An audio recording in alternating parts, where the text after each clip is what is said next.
Alors, c'est un voyage qui s'est déroulé donc de juillet à août 2013 grâce déjà à l'organisatrice Jeanne Covillo qui a fait, je veux dire, un travail personnel. Elle a été toute seule d'abord voir ce qui se passait, essayer d'organiser les choses avant de pouvoir accompagner le groupe. C'est un voyage qui avait été tenté par beaucoup de sociétés botaniques avant, sans succès de par les difficultés d'organisation pratique. Donc les Açores, Jeanne pour la partie organisation et puis quand même une bonne partie scientifique.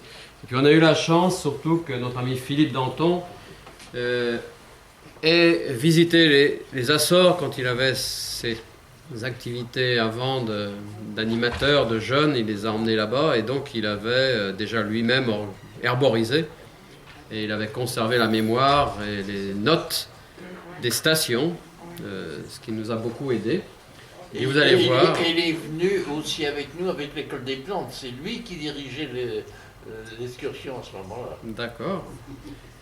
Et ensuite, on a eu la chance sur place de rencontrer des botanistes qui nous ont en fait beaucoup aidés.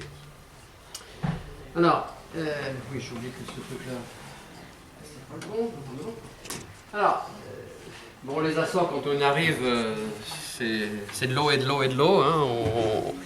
On va voir que c'est un archipel assez important. Donc, c'est 9 îles volcaniques qui sont réparties donc, sur quand même une surface assez grande, à 600 km², 3 plaques tectoniques, avec au centre 2 îles, Fayal et Pico, sur lesquelles nous avons rayonné pendant cette session.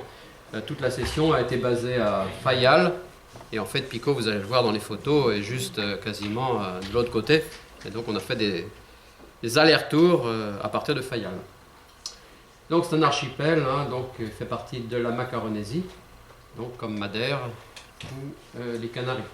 Vous voyez ici les 2 îles Fayal et Pico et donc qui sont sur la crête média-atlantique, ou je ne sais pas comment, quel est le nom français? Non, la crête médio-atlantique, elle est en rouge. C'est celle-là. Oui. Elle est en gros nord-sud. D'accord, donc c'est la séparation des... Ça, la séparation des failles transformantes. Mais de toute façon, ce sont des basaltes. Toutes ces roches sont très peu différenciées. Donc près de Fayal et Pico, on avait l'île de Sao Jorge, que nous n'avons vu que par avion en atterrissant. Alors, vous voyez un peu la proximité des 2 îles, on a l'impression que c'est la même. En fait, là, c'est près de Fayal, ici où nous étions, et voilà le Pico avec son grand volcan hein, derrière. Hein. Donc, une vue très, très jolie. Alors, vous voyez tout de suite une caractéristique des Açores, ces nuages, hein, ces brumes qui nous aura accompagnés pendant un certain nombre de jours. Que fait le bateau d'Ifremer ici? Ah, ça faudra. Alors, Fayal, c'est le point de rendez-vous des marins. Hein. C'est là où tous ceux qui traversaient l'Atlantique avant s'arrêtaient. Donc, il y a un bar célèbre, un restaurant célèbre avec tous les navigateurs qui sont venus signer, comme Tabarly et autres, bien sûr, le passage à Fayal. Et l'Ifremer, je ne sais pas ce qu'ils faisaient là, une étude certainement, on n'a pas eu l'occasion de les rencontrer. Alors, quelques données sur le climat, c'est bien sûr tempéré océanique, ça vous vous en doutiez, avec une température moyenne quand même importante, hein, 17 degrés, rarement plus de 30, souvent, parfois, donc, on approche des gelées, hein, sans qu'elles soient importantes. Il y a de la neige dès qu'on est normalement au-dessous de 1200, et exceptionnellement, cette neige peut descendre à 600 mètres, donc climat quand même légèrement contrasté. Bon, les précipitations, vous voyez 1000 à 1600 mm au niveau de la mer, ce qui veut dire que bien sûr au sommet des pics, ces précipitations peuvent être bien sûr beaucoup plus élevées. On verra que c'est une importance tout à l'heure, c'est un des archipels bien sûr qui peut encore présenter des tourbières, on en a vu, alors que ces tourbières sont absentes des Canaries ou de Madère, du moins je le crois. Alors c'est régulé aussi par le fait qu'il y a une branche du Gulf Stream qui passe là. Puis bien sûr il y a un célèbre anticyclone, mais qui bouge quand même, hein, il n'est pas toujours là, donc selon l'été ou l'hiver, il se déplace au nord-est ou au sud-est. de l'île. Et puis une des caractéristiques, c'est ce brouillard très fréquent, donc une caractéristique qui certainement est importante sur un certain nombre de flores. Alors Fayal, pour en donner quelques éléments, c'est une colonisation relativement récente, hein, puisque l'occupation humaine n'a débuté qu'au XVe siècle, avec les Flamands qui ont fait partie des premiers occupants de l'île, des Basques, des Portugais, donc autant dire que c'est une population très hétérogène, hétéroclite. Ça a été désigné d'abord comme l'île de l'Aventure, puis l'île de Saint-Louis. Et alors Fayal, mais alors est-ce que c'est vrai ou pas vrai, hein, donc le nom actuel sera associé à América Faya. Les Portugais le nommant Faya da Terra ou Faya da Rias, donc l'île des Fayas. Alors est-ce que c'est Faya ou est-ce que lié à faille comme chez nous le hêtre, ou est-ce que c'est l'arbre en général? Donc c'est pour ça que la terminologie est difficile à confirmer. Alors il y a eu un développement assez important de l'île. Ils ont cultivé notamment de l'isatis pour faire des teintures avec les Flamands. Et donc ça a contribué à faire de Fayal une cité importante. Ensuite, bien sûr, la pêche, baleine, etc. ont contribué à prendre le relais de ces cultures. Alors, quelques généralités sur la flore. Alors, si j'ai mis un hortensia, on ne va pas demander à Marc-André de nous expliquer pourquoi c'est bleu, il l'a déjà fait plusieurs fois. Donc, vous le verrez dans le compte-rendu des Açores. Pourquoi les hortensias? C'est vraiment la caractéristique de l'île. Quand on arrive déjà en avion, on voit des hortensias partout. Et puis voilà, le genre de paysage qu'on voit un peu partout, avec des hortensias bien bleus, hein, un peu blanchâtres quand ils vieillissent. Et puis, on va commencer à voir quelques plantes introduites, hein, comme des crocosmas par exemple, donc beaucoup de fleurs qui ne font pas partie bien sûr des espèces endémiques. Alors les hortensias sont cultivées pour faire des haies partout, donc on met là-bas des haies comme ici on met des aubépines. Vous voyez d'autres paysages. Ils sont jamais rouges. Ah, ils sont pas rouges là-bas, non, ils sont bien bleus. Ça dépend de l'acidité du sol. On va pas revenir là-dessus. Il ne faut pas rentrer là-dedans, je pense. Mais vous le lirez dans le prochain. Ce sera, je pense que ça a été repris déjà dans un compte-rendu. Vous aviez toutes les explications de Marc-André. Alors, quelques généralités vraiment sur le nombre d'espèces, etc. On va voir. Donc, il y avait une forte couverture forestière. Quand les colons sont arrivés, comme d'habitude, bien sûr, il y a eu des forestations intensives pour l'agriculture, puis aussi l'exploitation du bois. Il y avait des espèces comme Taxus baccata ou Prunus azorica qui étaient apparemment très importantes avant l'arrivée des colons, qui ont été rapidement très fortement réduits. Ils ne sont pas éteints, mais quasiment éteints. Et donc, en fait, la végétation primaire ne se retrouve plus que, comme bien souvent, dans quelques endroits assez reculés, comme les cratères, les pentes difficiles d'accès, etc.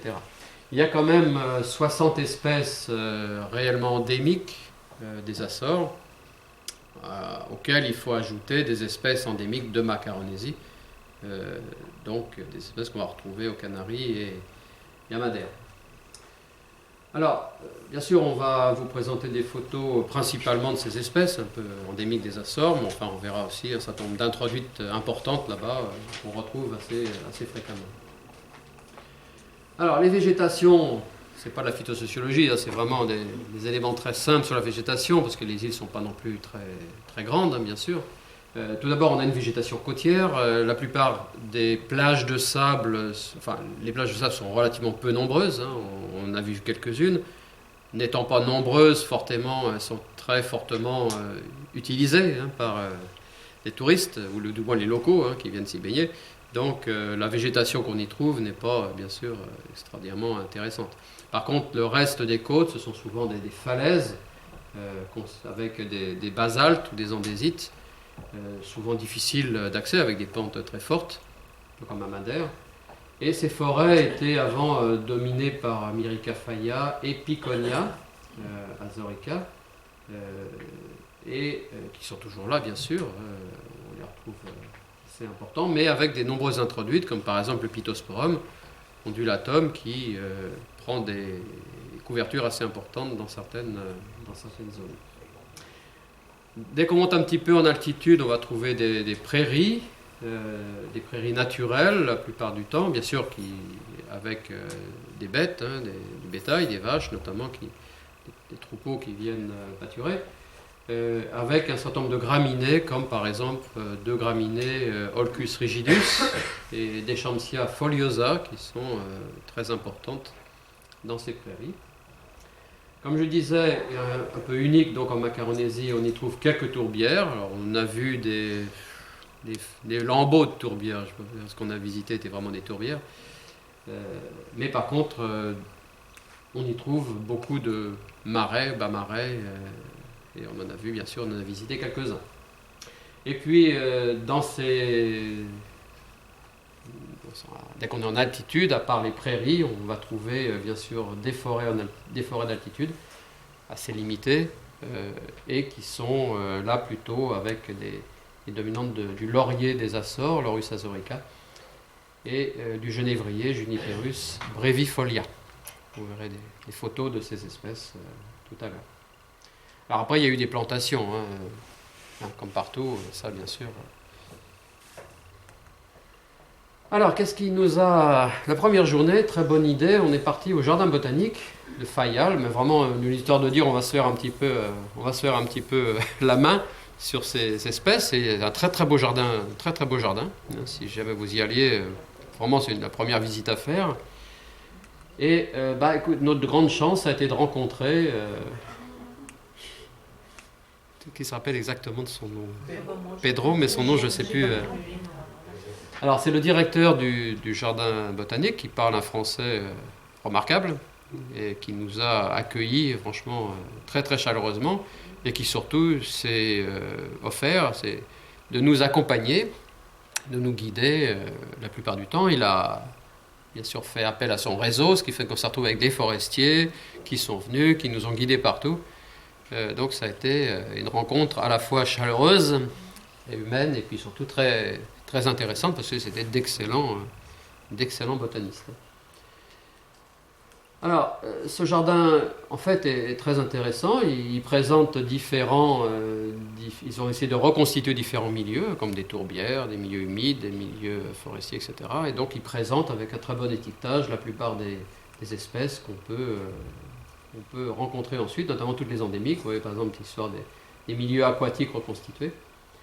Et donc on peut montrer déjà quelques espèces qu'on a pu voir. Par exemple, on n'a pas vu ensuite sur le terrain, comme ces tombellifères, Amitrifoliatum, qu'on n'a pas rencontré ensuite. Alors il faut voir qu'ici, à ce jardin de Fayal, ils n'ont pas que des espèces de Fayal, ils ont aussi des espèces des autres îles de l'archipel.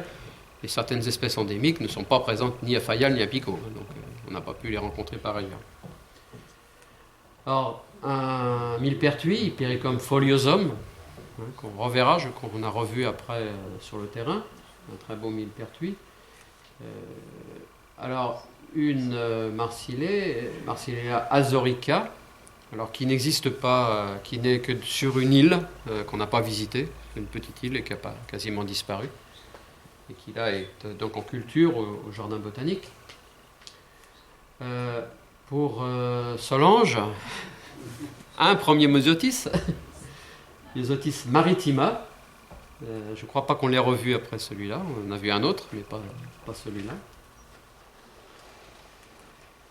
Un Smilax, azorica, qui semble quand même un petit peu au nôtre, mais assez peu épineux, et qu'on a revu sur le terrain ensuite. Alors dans les astéracées, un certain nombre d'espèces très belles, vous en verrez, on les reverra ensuite, notamment dans la caldeira, avec un tolpis, azorica, avec des grandes feuilles très dentées, très belles.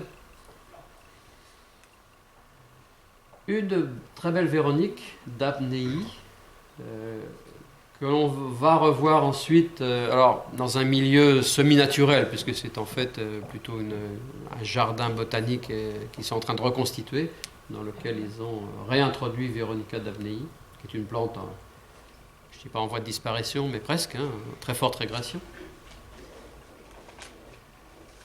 Une très jolie Campanulacée, Azorina vidalii, que nous verrons aussi ensuite apicot, qui est une plante qui fait des fleurs spectaculaires. Voilà. Donc c'était vraiment histoire de se mettre en bouche ce jardin botanique. Alors, sommes allés aux alentours de la, je ne sais pas si on peut dire la capitale, mais enfin la ville principale de Fayal, Horta, donc à une petite colline en fait, le mont d'Aguya, qui est à l'extérieur un petit peu d'Horta et qui est en fait volcanique bien sûr, avec, vous voyez ici cette caldeira là, qu'on voit ici. Joli. Il y a donc et sur lequel on a commencé à voir quelques espèces intéressantes. Donc alors une fétuque qui est abondante, qui est Festuca petrae, fétuque des rochers, donc qui domine la flore de graminées sur ces graines. On a commencé à voir notre Pittosporum ondulatum, celui-là qui est une peste végétale là-bas, qui est une envahissante bien sûr, et qui est très abondante partout. Voilà. Alors, on veut parler de milieu, il y a une annexe, ils ont appelée aire de récupération, qui est une annexe du jardin botanique d'Horta, qui est à une vingtaine de kilomètres à peu près du jardin, et dans lequel donc, ils ont récupéré des terrains, et donc ils essaient d'abord de remettre en état, puisqu'il y a de l'élevage, il y avait des animaux et tout ça, ils remettent le milieu en état, et puis réintroduire quelques espèces patrimoniales. Donc de nouveau accompagnés par... donc on retrouve nos accompagnateurs principaux. Donc, je passerai là-dessus. Philippe Danton, que vous connaissez, Jeanne, qui est derrière en train de surveiller si on fait bien comme il faut. Voilà, et voilà le genre de milieu, avec tout d'abord ces espèces de maquis, qui nous ont permis d'observer la plupart des espèces arbustives communes de ces milieux. Vous voyez qu'il y avait un climat un peu changeant, quelques parapluies qui se... Donc on a pu voir le genévrier des Açores, Juniperus brevifolia, on a revu durant toute la session, très abondant. On le reverra aussi avec un arcetobium tout à l'heure, en parasite. Le Frangula azorica, donc également très caractéristique de ces milieux. Qui peut me dire ce que c'est? J'ai un trou sur ce que c'était. Est-ce qu'il y a un botaniste dans la salle? René, tu te rappelles? René, toi, écoute. On avait pris à cause du vaccinium. Alors, j'ai hésité, ouais. Il y a un vaccinium, en effet, je pense que c'est lui. Vaccinium trehalsi ou quelque chose comme ça. Vous le retrouvez dans le compte-rendu. Alors on a vu aussi des anthocéros par exemple. Il y avait une espèce de petite ravine dans laquelle se trouvaient un certain nombre de plantes très intéressantes, dont certaines fougères, et puis également ces tapis d'anthocéros. Alors, un vaccinium très joli, Cylindраceum. Alors c'est peut-être lui qu'on a vu tout à l'heure. Ça doit être lui, puisqu'on devine les fruits derrière.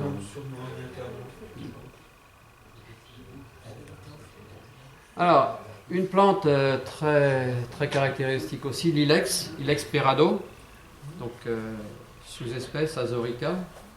Alors l'ilex perado, je crois, est fréquent dans les autres, il est à Madère aussi, l'ilex perado, il est partout, bien sûr. Alors la sous-espèce azorica, est-elle ailleurs ou est-elle limitée aux Açores?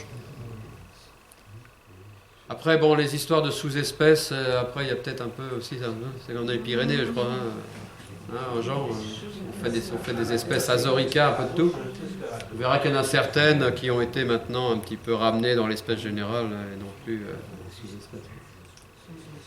Alors une fougère, une très belle fougère avec ces sorts très caractéristiques, Cuchita macrocarpa. Donc facile à reconnaître, bien sûr. Un Dryopteris qu'on voit très fréquemment aussi, avec des feuilles, comme son nom l'indique, très crépues. Dryopteris crispifolia. Un autre représentant du genre Cyclosaurus podzoi, donc également très fréquent dans cette ravine. Et donc un autre Myosotis azorica, ce coup-ci, qui là fait partie de ces espèces qu'ils ont réintroduit dans une partie du jardin.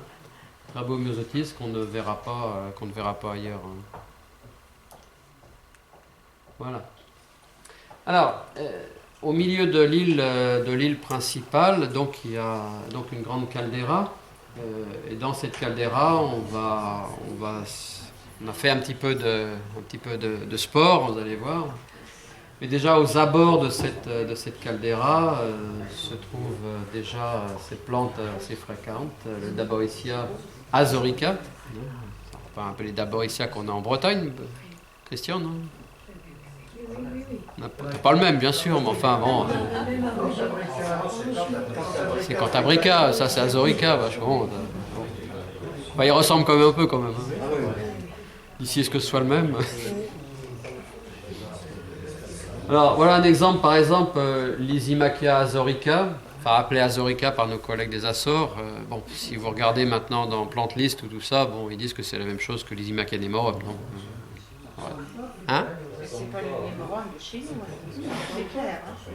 Le némorum de chez nous. Non, ce que je veux dire, simplement, je n'en sais rien. Je dis que dans The Plant List, aujourd'hui, ils disent que Lysimachia azorica est en fait Lysimachia nemorum. Alors, sur quelle base, j'en sais rien. Ça ressemble pas au némorum français. C'est clair. Il faut voir l'auteur.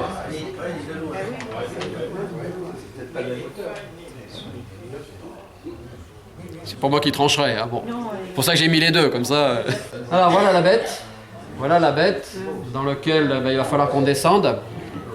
Pour remonter, ça a été plus facile de remonter que de descendre, au final. Donc, nous partîmes 30 et par Pont Renfort, nous sommes arrivés en bas. Alors, en tirant, poussant, retenant, enfin, comme on a pu. Voilà, donc voilà la descente. Alors, ça paraît simple parce qu'on s'accroche un peu aux branches, mais c'est parfois un sentier très peu marqué quand même.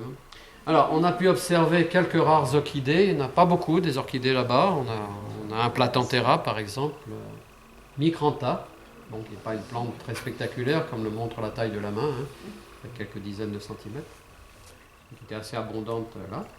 Et alors, une très belle laitue, alors magnifique. On a eu la chance d'en voir quelques-unes, pas beaucoup, mais quelques pieds en pleine floraison. Lactuca watsoniana. Très belle laitue qui fait, je ne sais pas combien, au moins quasiment 2 mètres de haut. Alors, on a vu tout à l'heure le Juniperus brevifolia. Donc, on y trouve un Arcetobium, comme chez nous, Oxycédrie, mais c'est ça, là. Parce que, voilà en gros. Donc, il parasite les Juniperus, Arcetobium azoricum. Donc, on en a vu en bonne quantité, là, sur plusieurs Juniperus, en descendant à mi-pente à peu près de la caldeira. Dans les fougères, Anelaphoglossom, ce sont ces grands trucs là, semi-cylindricum, qu'on a vu pratiquement en arrivant en bas, là, sur plusieurs arbres, dans des milieux bien sûr humidité très forte. Le rumex des Açores, qu'on verra à quelques reprises, mais pas fréquemment. C'est un très grand rumex avec des feuilles un peu comme nos grands rumex des montagnes, par exemple, mais des feuilles plus allongées, qui fait des grandes hampes, on en voit ici. Donc on a vu en bas dans la caldeira en arrivant. Voilà. Et voilà le milieu qui était notre lieu d'herborisation autour du déjeuner. Donc il reste un petit peu d'eau. Disons qu'il y a eu, si je me souviens bien, un moment où il y a eu un tremblement de terre ou une ouverture qui fait que l'eau qui était présente dans la caldeira a disparu. Donc il y a beaucoup moins d'humidité maintenant qu'il y avait avant. Donc on y retrouve quelques plantes comme en Bretagne, Ophioglossom azoricum, hein. Mais là c'était le même ce coup-ci. Voilà, donc on a vu plusieurs Ophiogloss en mélange dans le bas mais la végétation en bas n'était pas exceptionnelle, tout compte fait, c'était surtout dans la descente qu'on a vu les plus belles espèces. Alors, on est monté ensuite à plusieurs reprises un petit peu dans ces prairies d'altitude sur le volcan. Et là, très souvent, voilà le genre de climat qu'on va y rencontrer. On peut même s'y perdre hein, si on tombe dans le brouillard. Et donc, on a pu là observer plusieurs espèces dans des ravines notamment qu'on va voir. Mais on y a vu notamment cette petite bélisse, hein, cette petite pâquerette des Açores, Bellis azorica, autour de la cabane là où nous étions rassemblés. Alors, assez fréquent aussi Upersia dentata dans ces milieux humides. Et vous voyez un peu ces genres de petites ravines. Hein, et là, c'est vraiment des milieux absolument magnifiques. Hein, on est dans un paradis de botanistes là-dedans. Hein. Alors, qu'est-ce qu'on y trouve ? Tout à l'heure, on avait vu un tolpis, ici un léotondon, filii, avec ses grandes feuilles entières dentées, très très belles. On a eu la chance de voir en pleine fleur. Une caldamine de la Caldera, hein, qui ressemble un peu à notre hirsuta, mais enfin bon, c'est une Calderarum, rarum. Une très belle euphorbia, Euphorbia stygiana, qui peuple un petit peu ces ravines en très grosse population et qui fait des grandes inflorescences.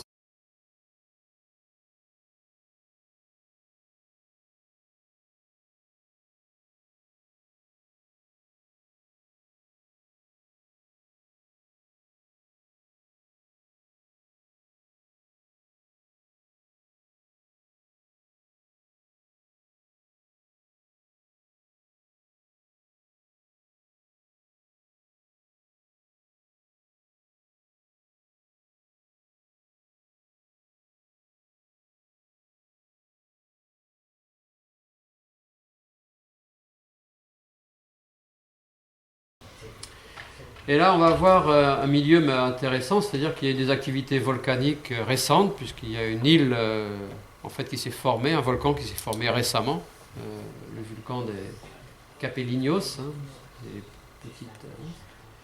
Alors, ça se situe. J'aurais peut-être dû vous présenter ça avant. Voilà, l'île de Fayal, Horta, la capitale, est là. Le Monte d'Aguya où on était tout à l'heure, la première excursion avec les calderas était là. Hein. Et en fait, là, c'est le volcan avec la caldeira dans lequel on est descendu. Hein. Et tout au l'autre bout, ici, une zone volcanique avec le Cabeco Verde. Et puis surtout, cette pointe ici, avec ce volcan qui s'est réveillé il y a peu longtemps, en fait. Hein.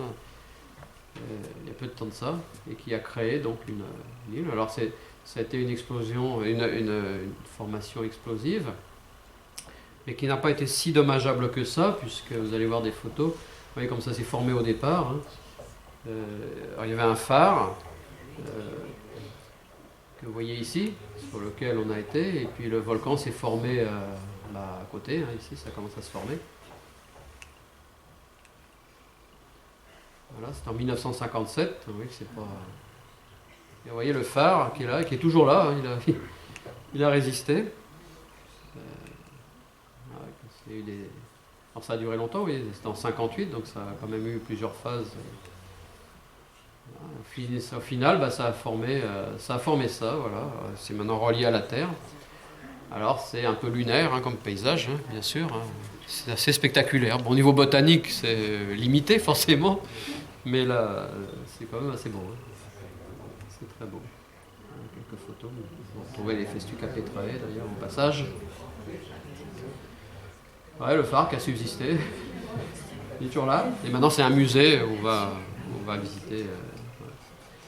Alors, on a une végétation un peu pionnière dans ces milieux, hein, avec beaucoup en fait d'introduites, hein, comme des Carpobretus que vous voyez là, bien sûr, en premier. Alors, une magnifique plante Sancrus inclinatus, bon, une introduite, bien sûr. Alors ça, c'est génial quand on se balade là-dedans. Ça, c'est agréable, hein, avec les chaussettes. Il vaut mieux aller les pieds nus, hein, c'est encore mieux. Là, on s'est gratté pendant... on s'est gratté pendant une bonne heure après. Hein. Alors, à partir de là, on a suivi en fait une route côtière avec justement avec des falaises. Hein, et donc, on a observé la végétation tout au long de cette route côtière. Et je vous mentionnais un certain nombre de plantes, comme cette Oléacée piconia, Piconia azorica, qui est caractéristique de ces milieux. Et voilà le Myrica Faya, qui aurait donné son nom à l'île de Faya. Donc, voilà une inflorescence. Alors on y a vu également, et on ne l'a pas revu après, une euphorbes, l'euphorbes des Açores, Euphorbia azorica, on a vu quelques pieds. C'est une plante apparemment assez rare, ou alors on n'est pas tombé dessus. Voilà. Alors, quelques excursions maintenant autour de l'autre île, Pico. Hein. Alors, c'est une île qui est également une île volcanique, avec un grand volcan que vous avez vu tout à l'heure en introduction, qui est à 2350 mètres. Alors, qu'on aurait pu grimper, mais enfin là, c'est apparemment assez fatigant quand même, et puis en plus les risques de brouillard sont tellement fréquents qu'ils déconseillent quand même un petit peu ces excursions si on n'est pas vraiment expérimenté, parce qu'il faut monter et descendre assez rapidement en cas de brouillard. Bien sûr. Donc l'île en fait, comme vous voyez, est assez allongée, mais en fait elle est dominée par ce sommet Piquigno. Alors l'île... on arrive en bateau à Maddalena, qui est ici. Hein. Et donc, notre île est de l'autre côté. Alors, vous voyez l'arrivée en bateau avec les rochers jumeaux, là, qui ont l'impression de nous donner l'ouverture vers le port de Maddalena. C'est très joli. On a eu la chance de faire les traverser sans trop de mauvais temps, ce qui était agréable. Alors, voilà le sommet du volcan qu'on aurait pu... Donc on est monté en voiture jusqu'ici, jusqu'au point d'observation, enfin jusqu'à la station un petit peu musée du volcan, et bon, il aurait fallu continuer bien sûr à grimper tout ça pour aller au sommet. Donc on monte en voiture quand même jusqu'à mi-pente à peu près. Alors qu'est-ce qu'on a pu observer un petit peu de différent, par exemple une lusule, l'Usula purpureo splendens, qui est assez abondante dans les maquis, là. Indiphasiastrum, madérincé, fougère également intéressante avec des sélaginelles devant, je pense, lycopodes. Ah bah oui, le Diphasiastrum, il est là, vraiment. Ouais, je regardais à côté. Il était caché. Je regardais autre chose. Donc, beaucoup de landes à Erica. Erica azorica. Donc le smilax que je vous ai montré tout à l'heure au jardin botanique, qu'on a réobservé ici, là, in situ. Alors, Jean-Marie, dans les rubus, il n'y a pas 50 choses. Hein. Donc il y a celui-là que t'as pas chez toi. Hein. Comme au Maroc. Ouais.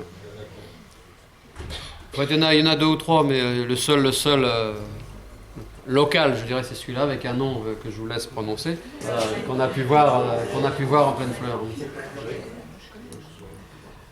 Alors, vous voyez, voilà des lambeaux de tourbières. Alors, c'est pas des tourbières très spectaculaires, mais enfin bon, on enfonce, ouais. Enfin non, on y va, comme vous voyez, sans trop de difficulté, en tongs, comme toujours. Hein. Et là, on a eu la chance de voir cette grande renoncule, qui malheureusement était déjà défleurie, Ranunculus cortusifolius, donc avec des grandes feuilles à peu près qui font 10 cm de large. Très belle renoncule. Voilà. Alors, le long de la côte, on voit un certain nombre de paysages. Alors, il y a de la vigne là-bas, et la vigne, dans cette partie de l'île, pousse dans ce qu'ils appellent les cureilles. Je ne sais pas comment ça se prononce, cureilles. Et donc, la vigne était plantée, comme un peu comme dans les vignes méditerranéennes, des vignes ras de sol, hein, qui courent par terre à l'intérieur de ces murailles. Donc, alors les paysages sont très beaux. On a toute une zone comme ça avec des alignements de murets qui sont assez spectaculaires. Alors, donc on a pu y voir quelques lichens dans ce rocher-là. Donc, au niveau des espèces, donc je ne crois pas qu'il y ait eu de conclusion sur les espèces, sauf qu'il y en avait plusieurs.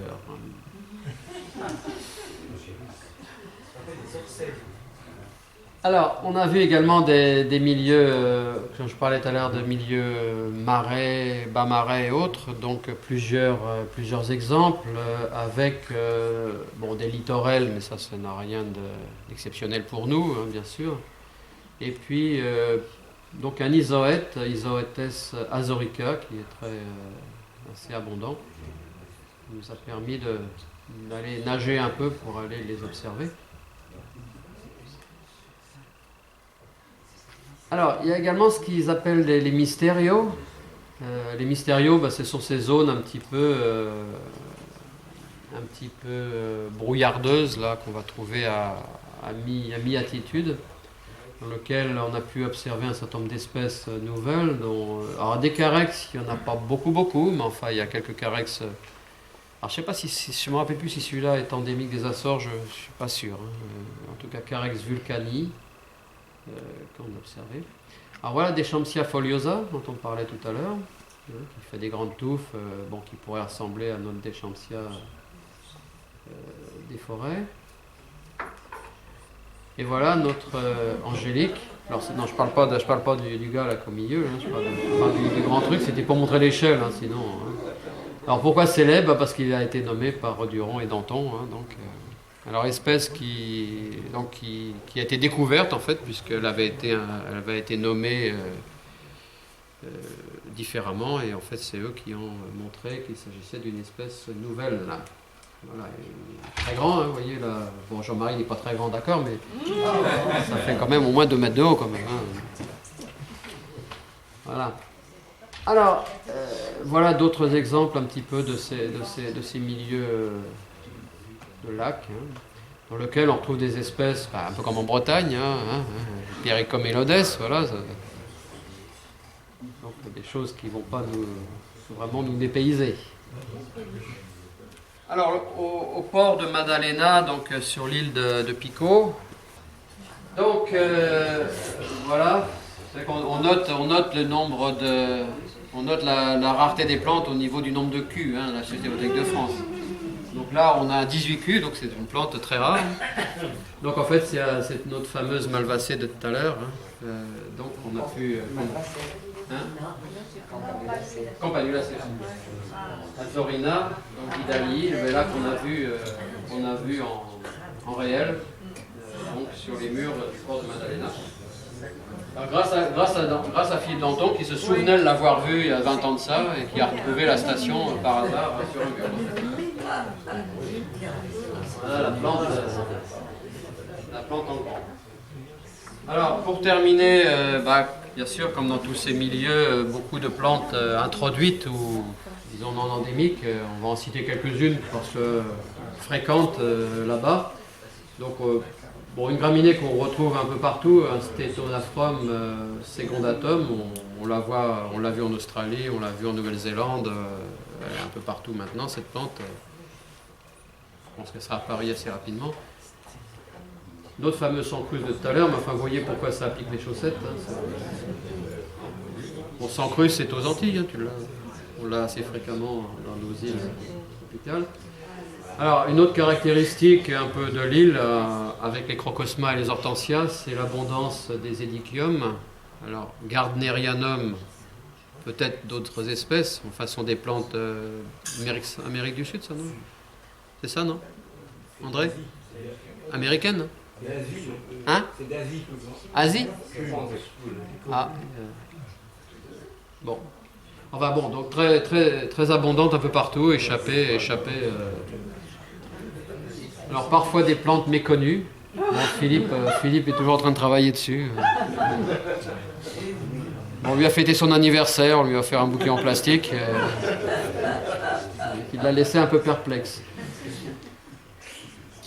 Des Persicaria, alors Capitata, bon, bien sûr aussi une banalité un peu partout. Là aussi, on l'a vu en Australie.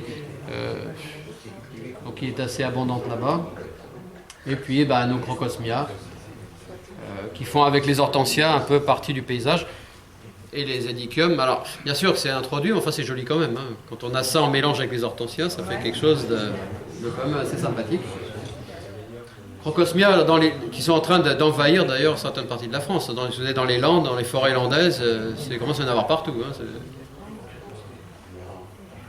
Et nos hortensias, donc, qui nous auront accompagnés pendant tout le voyage.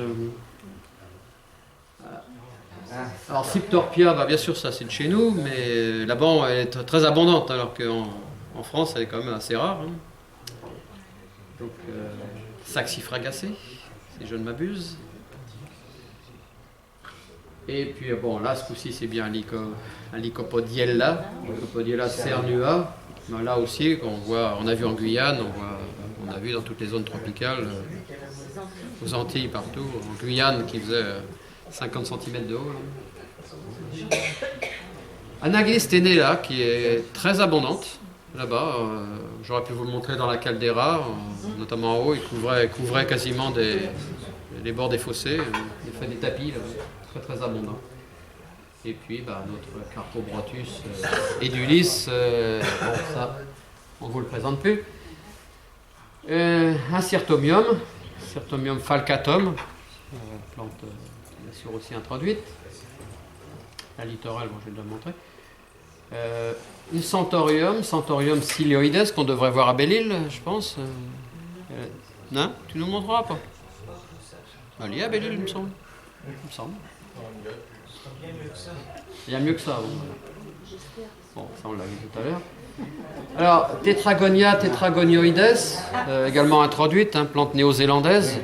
Alors, curieusement, en Nouvelle-Zélande, on le voit pas si fréquemment que ça. Moi, je l'ai pas vu souvent, mais là-bas, en tout cas, on l'a vu sur les plages et puis au port de la Maddalena, quantité importante. Un Caquilé et Dentula. Donc, je connais pas la répartition. Probablement également pantropical ou des trucs comme ça, je sais pas. Et puis Pancratium maritimum, ça c'est pas vraiment une rareté. Enfin, c'est pas si fréquent que ça chez nous, mais en tout cas là-bas on l'a vu sur les dunes. Là on est sur les plages de sable aux alentours d'Horta. Voilà. Et puis vous voyez quelques autres, dont ici un de nos amis du parc qui était un excellent Casimiro. Et Pedro de nouveau devant. Donc deux gars vraiment très très bons botanistes et super. Voilà, écoutez, alors c'est pas présentation pas vraiment scientifique, mais enfin j'espère que ça vous a donné le goût d'aller voir les Açores. Enfin, en tout cas nous on y a pris beaucoup de plaisir. Voilà.